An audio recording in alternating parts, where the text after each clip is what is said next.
Free में कुछ भी नहीं होता है। इवन माँ भी बच्चे को जन्म देती है, उसमें 9 महीने लगते हैं। बिलीव मी, फ्री में सिर्फ you are being sold in the market. अच्छा सिपाही वो है जिसकी ड्रेस कोड हथियार बिल्कुल सिखलाई के मुताबिक हो। अगर आप अच्छे स्टूडेंट हैं तो आपको कुर्सी और टेबल पे नहा धो करके तरीके से बैठ के पढ़ाई करनी चाहिए। कट ऑफ पे ध्यान ना दे करके मैक्सिमम नंबर की तरफ देखो। नजर ऊंची रहेगी, नंबर यकीनन ज्यादा आएंगे। कुछ लोग हैं जो 8 बजे उठते हैं, मैं उसको भी फेलियर मानता हूँ। ज्यादा सिलेबस कवर करने के चक्कर में ना पढ़ करके आप जो भी पूरे दिन में पढ़ा है उसको एक रिवाइज करें। साइंटिफिक तौर पे ये बात सिद्ध है कि एक आदमी 84% तकरीबन एक दिन के अंदर जो पढ़ता है, जो समझ में आता है वो भूल जाता है। जो जितना बेवकूफ़ आदमी होगा उसके पास उतना ज़्यादा रेफरेंस मटेरियल मिलेगा। स्मार्ट आदमी वो है जो स्मार्ट तरीके से स्टडीज करता है। जय हिंद एवरीवन, मेरा नाम कर्नल राजीव है एंड मैं इंडियन आर्मी से एक रिटायर्ड वेटरन हूँ। 21 साल इंडियन आर्मी में अपनी जॉब कंप्लीट करने के बाद में, अपनी ड्यूटी कंप्लीट करने के बाद में I am playing my second innings. और मैं अपनी दूसरी इनिंग्स में मैं अपने जैसे प्रोडक्ट तैयार करने की कोशिश कर रहा हूँ, जिसके अंदर जो यंग एस्पिरेंट्स है, डिफेंस एस्पिरेंट्स जो एनडीए और सीडीएस के थ्रू आर्म फोर्सेस ज्वाइन करना चाहते हैं, मैं उनकी ट्रेनिंग कराता हूँ। आज मैं आप लोगों के बीच में खास तौर पे आपको बताने के लिए जो आया हूँ वो है रिटन एग्जामिनेशन, जो यूपीएससी कंडक्टेड एग्ज़ाम है, एनडीए एंड सीडीएस एग्ज़ाम, उसके बारे में आपको जानकारी देना। नाउ इससे पहले मैं आपको स्ट्रैटेजी बताऊं, बाकी चीज़ें बताऊं, मैं ज़रूरी समझता हूं कि कुछ एक मिथ्स हैं जो आप सभी के दिमाग में होते हैं स्टूडेंट्स के, वो आपको क्लियर करना बहुत ज़रूरी है। नंबर 1 कि एग्ज़ाम बहुत डिफ़िकल्ट है। एग्ज़ाम कोई भी डिफ़िकल्ट नहीं होता। आप पूरे बचपन से पढ़ते हुए आ रहे हैं, class 1st, 2nd, 3rd, 5th, 10th, 12th board. Exam कोई भी हो वो उतना ही डिफ़िकल्ट है जितना आपके दिमाग में है। तो प्लीज़ इस बात को क्लियर कीजिए कि एग्ज़ाम इज़ नॉट डिफ़िकल्ट। तैयारी कम या ज़्यादा हो सकती है। तैयारी अगर कमज़ोर है तो एग्ज़ाम डिफ़िकल्ट है, अगर तैयारी मजबूती से करेंगे तो कोई एग्ज़ाम डिफ़िकल्ट नहीं है। नंबर 1। नंबर 2, ज़्यादातर स्टूडेंट्स जो मेरे पास आते हैं, मैंने उनको देखा है, वो कहते हैं सर हमने एक कोर्स सब्सक्राइब किया है। आप कोई भी कोर्स ले लीजिए, किसी भी यूनिवर्सिटी में चले जाइए, आप कोई भी एकेडमी ज्वाइन कर लीजिए, कोई आप में चेंज नहीं लेकर के आ सकता। सिर्फ एक फैक्टर है जो आप में चेंज ला सकता है, वो है आप खुद। अगर आप खुद अपनी तैयारी ईमानदारी से करेंगे तो change is going to happen, it is bound to happen, वो पक्का होगा। कई लोग कहते हैं कि सर वो कोर्स फ्री में मिल रहा था इसलिए मैंने लिया। मैं सिर्फ एक स्टेटमेंट आपको बताना चाहूँगा कि फ्री में कुछ भी नहीं होता है। इवन माँ भी बच्चे को जन्म देती है, उसमें 9 महीने लगते हैं। And to enjoy that pleasure of motherhood, you know, one has to bear the pain for 9 months and it is worth it. तो जो भी चीज़ आपको बताता है, क्लेम करता है कि फ्री में है, बिलीव मी, फ्री में सिर्फ you are being sold in the market as a product. That is the truth and that is the brutal truth. दूसरी चीज़, लोग बोलते हैं कि सर ब्रांड बहुत बड़ा है, उसमें बहुत सारे लोगों ने कोर्सेज लिया है, इट इज़ इकोनॉमिकल। एक सिंपल सी बात है, अगर आज से 25 साल पहले पुरानी बात करूं मैं, जब मैंने तैयारी करी थी, हमारे समय में कोई एकेडमी नहीं थी, कोई गूगल बाबा नहीं था, किसी तरह के कोई ऑनलाइन रिसोर्सेज नहीं थे। सिर्फ रेफरेंस की बेसिक किताबें थी। वो किताब पढ़ करके मैं और मेरे जैसे हज़ारों ऑफिसर्स हैं जो इंडियन आर्मी में आके ऑफिसर्स बने हैं। अगर हम बेसिक नीड्स के साथ में कर सकते हैं तो अगर आप अपना शिद्दत से और अच्छे से तैयारी करेंगे तो आप भी कर सकते हैं, यकीनन। नाउ तैयारी कैसे करनी चाहिए? अगेन आपको बताया जाता है, कोई कहता है 60 दिन का क्रैश कोर्स, कोई कहता है 100 दिन में गारंटेड आपकी सक्सेस। सक्सेस की कोई गारंटी नहीं होती। सक्सेस की गारंटी सिर्फ आप दे सकते हैं और वो तब आएगा जब आपका काम करने का तरीका ठीक होगा। तो सबसे पहले मैं आपको ये बताऊंगा कि तैयारी कैसे करनी चाहिए। ये 30 दिन, 60 दिन, 100 दिन का जो आप कैप्सूल लेकर के चलते हैं, हर एक इंडिविजुअल का पढ़ने का तरीका, खुद की काबिलियत सब अलग होती है। किसी को बात जल्दी समझ में आती है, किसी को समय ज़्यादा लगता है। तो आप खुद अपनी जांच कीजिए और देख लीजिए कि आपको कौन सा सब्जेक्ट या ओवरऑल जो सिलेबस है कवर करने में कितना टाइम लगेगा, आपकी कॉम्प्रिहेंशन पावर कितनी है, आप कितनी देर पढ़ाई करते हैं। ये सारी चीज़ें हैं जिसके बेस पे तय होगा कि आप 60 दिन में कंप्लीट करेंगे या 100 दिन में। बट एक बेसिक जो ब्रॉड स्ट्रेटजी है वो मैं आपको अभी बताता हूँ। नंबर 1, अगर मैंने तैयारी करनी है, मैं सबसे पहले क्या करूँगा, मैं सबसे पहले इंडियन आर्मी या एयरफोर्स या नेवी की ऑफिशियल वेबसाइट पर जाऊँगा, डायरेक्ट फ्रॉम हॉर्सेज माउथ, बजाय किसी अकेडमी या किसी ऑनलाइन सोर्स में जाने के लिए। जो आपका एग्ज़ाम लेगा उस एजेंसी के द्वारा आपके लिए जो मापदंड बताया गया है, जो सिलेबस है, मैं उसकी कॉपी, एक प्रिंट आउट निकालूंगा। प्रिंट आउट निकालने के बाद में आपको देखना चाहिए कि क्या उसके अंदर ऐसे सब्जेक्ट्स हैं, सब्जेक्ट वाइज आपको देखना चाहिए डिटेल में कि इस सब्जेक्ट के अंदर 1, 2, 3, 4 ये 4 वो चीज़ें हैं जो मेरी पकड़ में हैं, मेरा कोर कॉम्पिटेंसी है और इसके अंदर मैं बिल्कुल यकीनन बहुत अच्छा करूँगा। दूसरी चीज़, आपको अपने ग्रे एरियाज आइडेंटिफाई करने चाहिए कि ये वो सब्जेक्ट हैं जिसके अंदर मेरी कमज़ोरी है। आपको वो अलग से फ्लैग करना चाहिए ताकि आप उस पर ज़्यादा जोर लगा सकें, ज़्यादा उसको अच्छे से अपनी पकड़ मजबूत कर सकें। पहली चीज़, ज़्यादातर स्टूडेंट्स को मैंने देखा है, उनको ये भी नहीं पता होता कि कहाँ से उन्होंने सिलेबस निकालना है। वो गूगल ओपन सोर्सेज से लेते हैं। नो, गलत तरीका।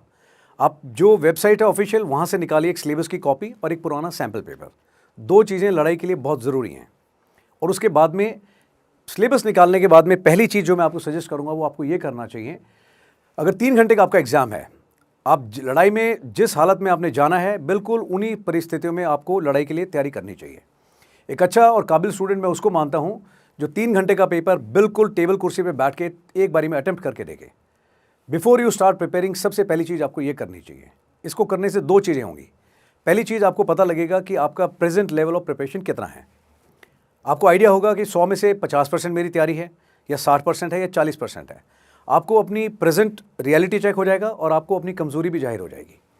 अगर आपको ये 2 रियलिटी चेक आप ठीक से कर लेते हैं तो आप अपनी तैयारी उसी मुताबिक अच्छी कर पाएंगे। दूसरी चीज़, सिलेबस लेने के बाद में और एक टेस्ट देके रियलिटी चेक करने के बाद में आपको अपनी पढ़ाई के लिए एक माहौल बनाना चाहिए। ज़्यादातर स्टूडेंट्स हैं जो 2 नंबर से या 3 नंबर से रहते हैं और कंप्लेन करते हैं बाद में कि सर सिर्फ 3 नंबर से मैं रह गया, एंड मैंने उनको रोते हुए देखा है। बट मैंने उनको कभी सिंपैथी नहीं दी, मैंने हमेशा डांट ही लगाई है और ये बताया है कि अगर 3 नंबर से, 5 नंबर से, 10 नंबर से फेल हुए हैं, उसके 2 मेजर रीजंस हैं। नंबर 1, जो बार बार इन्वायरमेंट में बताया जाता है थ्रू डिफरेंट सोर्सेज कि कट ऑफ इस साल इतना गया है, दैट इज़ नंबर 1 रीज़न। और दूसरी चीज़, आपका तैयारी करने का तरीका। 100% जिम्मेदारी आप ही को लेनी पड़ेगी अगर आप ये 10 या 15 नंबर से अगर रह गए एग्जाम में। मैं ये जानना चाहता हूँ और बताना चाहता हूँ आपको कि जो बेस है कट ऑफ, अगर 300 नंबर का एग्ज़ाम है, अगर आपको बताया जाता है 120 कट ऑफ है, आप कट ऑफ के बारे में क्यों सोचते हैं? जब आप कट ऑफ के बारे में सोचते हैं तो आपका माइंडसेट उसी लेवल पे जाता है, आप तैयारी ही 120 के हिसाब से करते हैं। अब दैट इज़ एब्सोल्युटली डिजास्टर, गलत बात है। जब 300 है तो आपकी नज़र अगर ऊंची रखोगे तो 300 नंबर आपके ज़्यादा से ज़्यादा लेने की कोशिश करनी चाहिए ताकि आप बार सेट कर सकें दूसरों के लिए, ना कि बेस पे देखें, वो गलत बात है। दूसरी चीज़, पढ़ाई करने का तरीका। कई लोग हैं जो कुर्सी पे, सोफे पे, अपना बेड पे अलग अलग जगह बैठ करके पढ़ाई करता है। Now that is not how good student should study. अच्छा सिपाही वो है जिसकी ड्रेस कोड, हथियार बिल्कुल सिखलाई के मुताबिक हो। अगर आप अच्छे स्टूडेंट हैं तो आपको कुर्सी और टेबल पे नहा धो करके तरीके से बैठ के पढ़ाई करनी चाहिए। एक अच्छा बॉडी पोस्चर होना चाहिए, रेफरेंस की किताब के सिवाय बाकी टेबल पे कुछ नहीं होना चाहिए। अगर उस माहौल पे पढ़ोगे, टेबल पे अगर आप सीधे बैठ के पढ़ाई करेंगे, मैं गारंटी देता हूँ आपको कि आपका बॉडी पोस्चर ठीक रहेगा, आपको जिम्मेदारी का एहसास होगा कि मैं किसी काम करने के लिए बैठा हूँ, not to waste time. That's very very important. और दूसरी चीज़, कट ऑफ पे ध्यान ना दे करके मैक्सिमम नंबर की तरफ देखो। नज़र ऊंची रहेगी, नंबर यकीनन ज़्यादा आएंगे। ना पढ़ाई करने का तरीका, ज़्यादातर स्टूडेंट से मैं जब पूछता हूँ कि आपका पढ़ने का तरीका क्या है तो वो बताते हैं सर मैंने इतने दिन में कोर्स किया था, फिर मैंने मॉक टेस्ट दिए थे और उसके बाद में फिर मैंने सर ये किया था। एंड व्हेन आई आस्क कि रिवीजन कितनी करी, तो ज़्यादातर स्टूडेंट्स का कहना होता है सर रिवीजन तो सर 1 बार करी थी या 2 बार करी थी। गलत तरीका है। बड़ा सिंपल सा एक तरीका बताता हूँ जो मैंने 1 बार नहीं कई बार ट्राई करके देखा है। जब स्कूल में था तब भी, कॉलेज में भी, और उसके बाद में फ़ौज में भी, प्रोफेशनल कोर्सेज में भी। और मैं कभी उस चीज़ में, मुझे नहीं लगता कि मुझे कभी फेलियर का सामना करना पड़ा। प्रोसीजर बहुत सिंपल सा है। अगर 24 घंटे हैं, 24 घंटे हर एक स्टूडेंट और हर एक कैंडिडेट के पास में है जो एग्ज़ाम की तैयारी करता है, बट उस 24 घंटे में आप उसका फ़ायदा कैसे उठाते हैं, तैयारी कैसे करते हैं, वो फ़र्क डालता है। एक स्टूडेंट है जो कोशिश करता है कि 24 घंटे में ज़्यादा से ज़्यादा पढ़ना है। दूसरा स्टूडेंट है वो कहता है मुझे ज़्यादा सिलेबस कवर नहीं करना, लेकिन रिवीजन ज़्यादा करनी है। आप यकीन मानिए, जो आदमी रिवीजन ज़्यादा करता है वो डेफिनेटली नतीजा निकाल देगा। Now I tell you why and how. एक अच्छा स्टूडेंट मैं उसको मानता हूँ जो जब तैयारी करता है, सुबह जब आप तैयारी करते हैं, सुबह सबसे पहले वो सब्जेक्ट उठाना चाहिए जो सबसे मुश्किल है आपके लिए। क्यों? उस समय दिमाग फ्रेश है, किसी तरह का कोई कमिटमेंट नहीं है, कोई लोड नहीं है, तो मैक्सिमम टाइम आपको उस समय उसको देना चाहिए जो सब्जेक्ट आपके लिए हैवी है। आपकी कॉम्प्रिहेंशन पावर ज़्यादा रहेगी, रिटेंशन अच्छी रहेगी आपकी, और आप ज़्यादा कवर कर पाएंगे। एंड जो लाइट सब्जेक्ट्स हैं जैसे जनरल अवेयरनेस या अपनी काबिलियत के मुताबिक, वो आपको तब पढ़ना चाहिए जब आप थोड़ा हैवी मोमेंट्स हैं आपके लिए, कि आपने खाना खाया हुआ है, आप थोड़े थके हुए हैं। That time you can absorb such subjects. Now पूरे दिन में आपने जो भी रूटीन बनाया है वो रूटीन बनाइए, stick to that routine, very very important. एक अच्छा रूटीन बहुत ज़रूरी है। अच्छा रूटीन का मतलब ये है कि आप टाइम पे उठें। कुछ लोग हैं जो 8 बजे उठते हैं, मैं उसको भी फेलियर मानता हूँ। एक स्टूडेंट जो 4 बजे उठ करके तैयारी करता है, अगर जो 8 बजे उठ रहा है वो 4 घंटे ऑलरेडी आपसे आगे है। अगर एक दिन में 4 घंटे हैं तो आप हिसाब लगाइए, एक हफ्ते के अंदर 7 दिन हैं, 28 घंटे। एक हफ्ते में 28 घंटे आपसे ज़्यादा आउटपुट दे रहा है।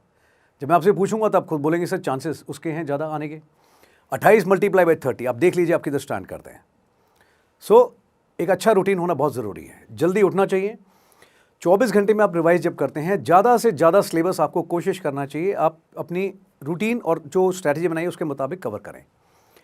शाम को कम से कम 2 से 3 घंटे आपको पक्का ऐसे प्लान करना चाहिए कि आपने पूरे दिन में जो पढ़ा है, ज़्यादा सिलेबस कवर करने के चक्कर में ना पढ़ करके आप जो भी पूरे दिन में पढ़ा है उसको एक रिवाइज करें। Now the third thing what you should do is, जब आप सो जाते हैं और सुबह उठते हैं with a fresh mind, first thing rapid revision, very very important. सुबह 1 या 1.5 घंटा लगा के जो आपने रात को पढ़ा था, पूरा पढ़ा है पिछले दिन, आप उसको तेज़ी से एक बार रिवाइज कीजिए। जब आप इस तरह से करते हैं तो 3 रिविजन्स आप 24 घंटे की साइकिल में करते हैं। अब मैं अगर सवाल पूछूं आपसे, आप खुद पूछ के देखिए अपने आप से, कितने लोग ऐसे हैं जो इस तरह से रिवाइज करते हैं? नहीं करते, 99% नहीं करते हैं। पूरे दिन में एक बार पढ़िए, फर्स्ट रिवीजन, रात को एक बार सोने से पहले फास्ट रिवाइज किया, दूसरी रिवीजन, सुबह फास्ट रैपिड पेस पे आपने एक और रिवाइज किया, 3 रिवीजन्स। साइंटिफिक तौर पे ये बात सिद्ध है कि एक आदमी 84% तकरीबन एक दिन के अंदर जो पढ़ता है, जो समझ में आता है वो भूल जाता है। लेकिन जब आप 3 बार रिवाइज करते हैं तो आपकी रिटेंशन पावर ज़्यादा रहती है। तो जब आप 3 रिवीजन करते हैं एक दिन में तो आपका आउटपुट डेफिनेटली ज़्यादा आएगा और ये चीज़ आपको ज़्यादा मार्क्स दिलाएगी, मार्क्स में, कंपटीशन में। That is one. जैसे जैसे आपका सिलेबस कवर होता जाता है, लेकिन आप रिविजन्स अपनी कम करते जाते हैं। फौज के अंदर एक एग्ज़ाम होता है, डिफेंस सर्विसेज स्टाफ कॉलेज, तकरीबन 6 सब्जेक्ट्स होते हैं टोटल और तकरीबन 3000 पेज से भी ज़्यादा सिलेबस होता है, दुनिया भर के सब्जेक्ट्स हैं। एंड उसको इतना रिवाइज करते हैं लोग, पूरी साल भर तैयारी करते हैं कि 3000 को 30 पेज में सिमटा देते हैं। That is how you should make notes. बहुत सारे लोगों को वहम है कि मेरे पास ज़्यादा बुक्स हैं, ज़्यादा नोट्स हैं तो मेरी तैयारी अच्छी होगी। नहीं, हिंदी में एक कहावत है कि बेवकूफ़ आदमी का बस्ता भारी। जो जितना बेवकूफ़ आदमी होगा उसके पास उतना ज़्यादा रेफरेंस मटेरियल मिलेगा। स्मार्ट आदमी वो है जो स्मार्ट तरीके से स्टडीज़ करता है। आप अपने सब्जेक्ट को कंसाइज कीजिए। पढ़ने में बड़ा सिंपल सा असूल है। एक अच्छा स्टूडेंट और कैंडिडेट मैं उसको मानता हूँ जिसको कुछ चीज़ें बिल्कुल क्लियर होनी चाहिए। नंबर 1, जब आप पढ़ते हैं अपने सब्जेक्ट को, आपको सेग्रीगेट 3-4 कॉलम्स में करना चाहिए। पहला इज़ मस्ट नो, जो चीज़ मतलब आपको बुनियादी तौर पे पक्का पता होनी चाहिए एग्जाम में, जिसके आने के बहुत चांसेस हैं। आप पुराने पेपर्स देखेंगे तो कुछ चीज़ें बार बार रिपीट होती हैं, दैट इज़ मस्ट नो। दूसरा होती है शुड नो, कि आपको पता होना चाहिए ओवरऑल कि ये आ भी सकता है, नहीं भी आ सकता है। और तीसरा होता है कुड नो, कि अगर एक बार आपके नाक के नीचे से निकला है, आपने उस पर नज़र मारी है तो शायद आपको सही समय पे याद आ जाए। और अगर नहीं भी पढ़ा है तो बेसिक कॉमन सेंस पे भी शायद आप उसको अटेम्प्ट कर पाएंगे।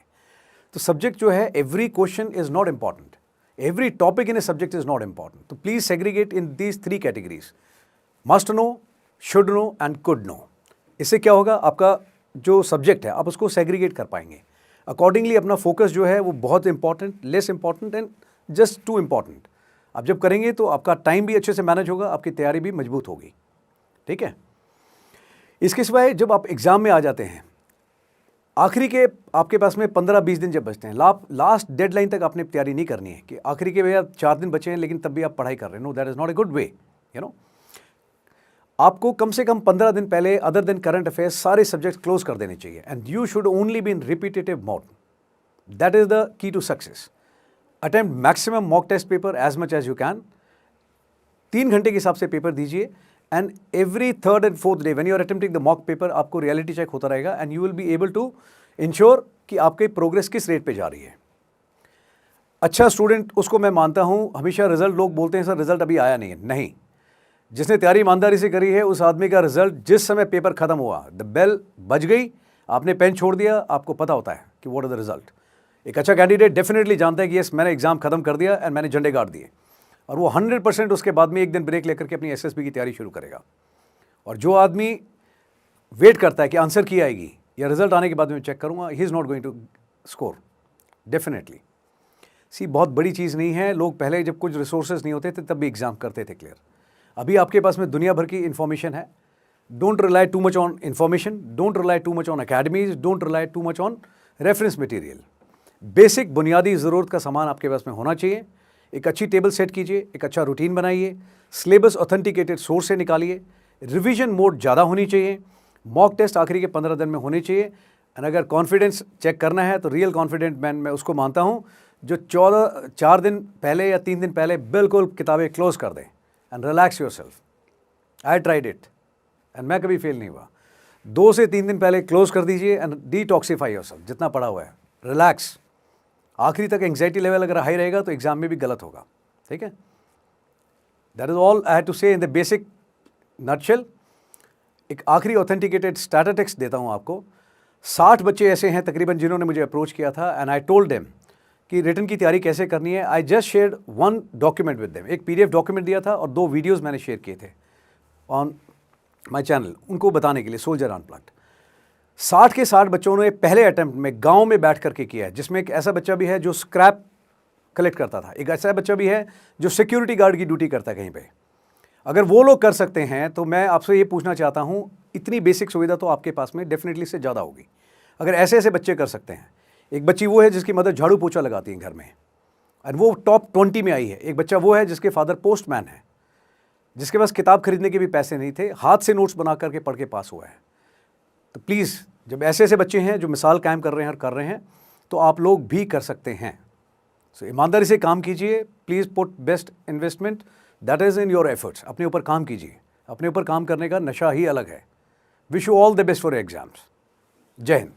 हेलो एस्पिरेंट्स, हम में से बहुतों का सपना है IAS ऑफिसर बनना, लेकिन ये जर्नी बहुत महंगी है और इसीलिए बहुत एस्पिरेंट्स ने हमें रिक्वेस्ट किया कि क्या हम एस्पिरेंट्स को हेल्प कर सकते हैं फाइनेंशियली उनकी जर्नी में। तो इसीलिए जोश टॉक्स ने कांटेक्ट किया MK यादव सर को। MK यादव सर UPSC के बहुत ही फेमस टीचर हैं जो दिल्ली में पढ़ाते हैं। उनकी एक बहुत फेमस स्टूडेंट रितिका मैम ने 2018 में AIR 88 हासिल किया। उनके और बहुत से स्टूडेंट्स ने जोश टॉक्स दिया है जो कुछ ही टाइम में रिलीज होगा। तो हमने MK यादव सर को कांटेक्ट किया और रिक्वेस्ट किया कि जोश की फैमिली के लिए वो एक बहुत ही बड़ा डिस्काउंट दे पाएं, क्योंकि अभी प्रीलिम्स 2023 भी आने वाला है। हमें बहुत ही खुशी है कि सर ने जोश की टीम को इसमें सपोर्ट किया है। अब सर अपने हर कोर्स को जोश की फैमिली के लिए 20% ऑफ पर दे रहे हैं। तो प्रीलिम्स का क्रैश कोर्स आपको 15,000 का नहीं बल्कि 12,000 का मिलेगा और 2024 के लिए फाउंडेशन का कोर्स 1,15,000 में नहीं बल्कि सिर्फ 92,000 में मिलेगा, फाइनेंशियली आपकी ये जर्नी आसान करने के लिए। जोश फैमिली का ये डिस्काउंट पाने के लिए आप नीचे दिए गए गूगल फॉर्म को फिल कर सकते हैं। MK Yadav sir English medium के टीचर हैं, तो हो सकता है कि हम में से बहुत से स्टूडेंट्स जो हिंदी मीडियम से हैं वो ये स्पेशल डिस्काउंट ना ले पाएं। हम हिंदी मीडियम के बहुत से टीचर्स को संपर्क कर रहे हैं ताकि जल्द ही हम हिंदी मीडियम से भी स्टूडेंट्स को ऐसा ही कुछ स्पेशल डिस्काउंट दे पाएं, ताकि हम सब अपना IAS बनने का जो सपना है वो पूरा कर पाए और बेस्ट क्वालिटी एजुकेशन ले पाए। अगर आप किसी भी हिंदी मीडियम कोचिंग में पढ़ने में इंटरेस्टेड हैं पर फाइनेंशियली आप उसको अफोर्ड नहीं कर पा रहे हैं, तो हमें कमेंट सेक्शन में जरूर बताइएगा। हम इन कोचिंग से बात करेंगे और आपको जल्द ही अपने सपनों की उड़ान में आपको सहयोग करेंगे। जय हिंद।